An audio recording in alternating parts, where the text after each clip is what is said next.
तुम काठ बोई तो किए कहला काठ बोई तो किए कहला तुम काठ बोच किए कौच हाँ काठ बोई तो किए कहला तुम काठ बोई तो किए कहला स्कूल को चलाऊं सर को पचारे तुम किए कहला सार कहले केही कोई नहीं सार कहले सर कोई ना छुआ सब डाटा है गाड़ी पसलन तो उठानिया ए छुआ माने काम करबे तो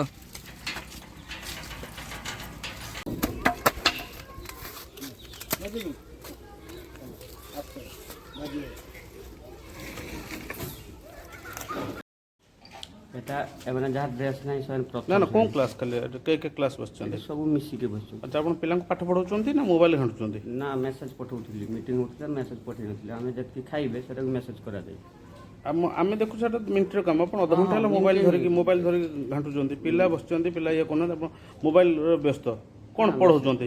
ଆପଣ ତ ପୁରା ଦିନ ତମା ମୋବାଇଲରେ ପଶିକି ରହୁଛନ୍ତି। ମେସେଜିଂ କରୁଛି ଖାଲି। ଦେଖ ଅଶ୍ୱିନ କୁମାର ସିଂ ପଦିମା ପ୍ରାଇମେରୀ ସ୍କୁଲ आज वीडियो शेयर से जाकर अपन जानी थी हाँ तो कहीं की ड्रेस कोड किन ना এটা শর্ট ড্রেস मेरा ड्रेस গুজরাটি अपन এটা अपन यूनिफॉर्म যারা কে মারি ନା ନା ଏଇଟା ଏମିତିଟା ପକେଟ୍ ଅଛି ଆପଣଙ୍କର। ତାପରେ ଏଟା ଜିନ୍ ପ୍ୟାଣ୍ଟ ପିନ୍ଧଛନ୍ତି ଏଟା ୟୁନିଫର୍ମ ଯାଉ ବ୍ଲାକ୍ ସୁଟ୍ ମାନେ ୟୁନିଫର୍ମ ବ୍ଲାକ୍ ସୁଟ୍ ମାନେ ଜିନ୍ ଟା ୟୁନିଫର୍ମ ଯାଉଛି ହଁ ଏଟା ମୁଁ ଶୁଣି ଆଉ ସାର୍ ଯୋଉ ଅଭିଯୋଗ ଆପଣ ରାତି ଯୋଉ ପିଲାମାନେ କାଠ ବୋଉଛନ୍ତି କ'ଣ ଅଛି ହଁ ମୁଁ ଟିକେ କହି ଆସିଥିଲି ସ୍ୱାମୀ ଟିକେ ନାଗି ପଡ଼ିଛି ଲାଗି ପଡ଼ିଥିଲେ କେତେ କୁଇଣ୍ଟାଲ କାଠ କହିଛନ୍ତି ପିଲାମାନେ?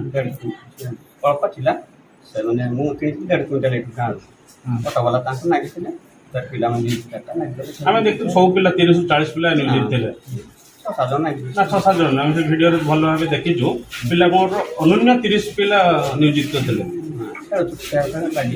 ସେତେବେଳେ ଆପଣ ଲାଗିଥିଲେ 3ଟା 15 ସେଟା ଖୋଲିଛନ୍ତି 3ଟା 15 ଗୋଟେ ଖୋଲିଛନ୍ତି ସେତେବେଳେ ମିଟିଂ ଡକା ହେଇଥିଲା। ମିଟିଂ ମେମ୍ବର ମାନେ ଆସିଲେ ତାଙ୍କୁ ଆଜି ଯେମିତି ମିଟିଂ ହେଲା ଛୁଆଙ୍କୁ ସେ ବାହାରେ ରଖା ହେଲା ସେଠି ସେମିତି ପିଲାଙ୍କୁ ଛାଡ଼ି ମିଟିଂ ଡକା ହେଲା। ହଁ ମୁଁ ଶ୍ରୀମତୀ ବାସନ୍ତୀ ପୃଷ୍ଟି ABEO ବସ୍ତା ପଦିମା ପ୍ରାଇମେରୀ ସ୍କୁଲରେ ଗତ 4 ତାରିଖ 3ଟାରୁ 3:30 ଭିତରେ ଯେଉଁ କାଠ ବୁହା ଅଭିଯୋଗ ପିଲାଙ୍କ ଦ୍ୱାରା କାଠ ବୁହା ଅଭିଯୋଗ ହେଇଥିଲା ନିଶ୍ଚୟ ଏଇଟା ପିଲାଙ୍କ ଦ୍ୱାରା କୌଣସି ପ୍ରକାର ଶାରୀରିକ ମାନସିକ କୌଣସି ପ୍ରକାର ଯେଉଁଗୁଡ଼ିକ ମାନେ ତାଙ୍କର ଦଣ୍ଡମୁକ୍ତ ଯେହେତୁ ବିଦ୍ୟାଳୟ ତେଣୁ ଶାରୀରିକ ମାନସିକ ଚାପ ପଡ଼ୁଥିବା କୌଣସି କାର୍ଯ୍ୟ କରାଇବା କଥା ନୁହଁ। ହଁ ଯେହେତୁ କରାଯାଇଥିଲା ମୁଁ ଯେଉଁ ରିପୋର୍ଟ ଏବେ ଆସିକି ଆମେ ଆମ ଗୋଡ଼ିଖାଳ ହାଇସ୍କୁଲର ନରେନ୍ଦ୍ର ନାୟକ ସାର୍ ହେଡ଼ମାଷ୍ଟର ଆଉ ମୋତେ ଆମର BO ସାର୍ ଗତ 6 ତାରିଖରେ ଚିଠିଟି କରିଥିଲେ ଆମେ 2 ଜଣଙ୍କୁ ଏଠି ଇନକ୍ୱାରି କରିବାକୁ। ଆମେ 2 ଜଣ ଯାକ ଏଠି ଆସିଥିଲୁ। ଏ କ୍ଲଷ୍ଟରର CRCC ପୀତାମ୍ବର ବେହେରାଙ୍କୁ ମଧ୍ୟ ଆମେ ଡାକିଥିଲୁ। ଏଇଟା ତ ନିଶ୍ଚିତ ନିଆଯିବ। ମୁଁ ତ ଇନକ୍ୱାରି କରିବାକୁ ଆସିଛି। ଯେଉଁ ରିପୋର୍ଟ ମୁଁ ଏଠି ଦେଖିଲି ଏବଂ ଶୁଣିଲି ସମସ୍ତଙ୍କ ପାଖରୁ ଯେଉଁ ଅନୁଧ୍ୟାନ କଲି ଏଗୁଡ଼ିକ ଆମର ହାୟର ଅଥରିଟି ହେଉଛନ୍ତି ଆମର BO ସାର୍।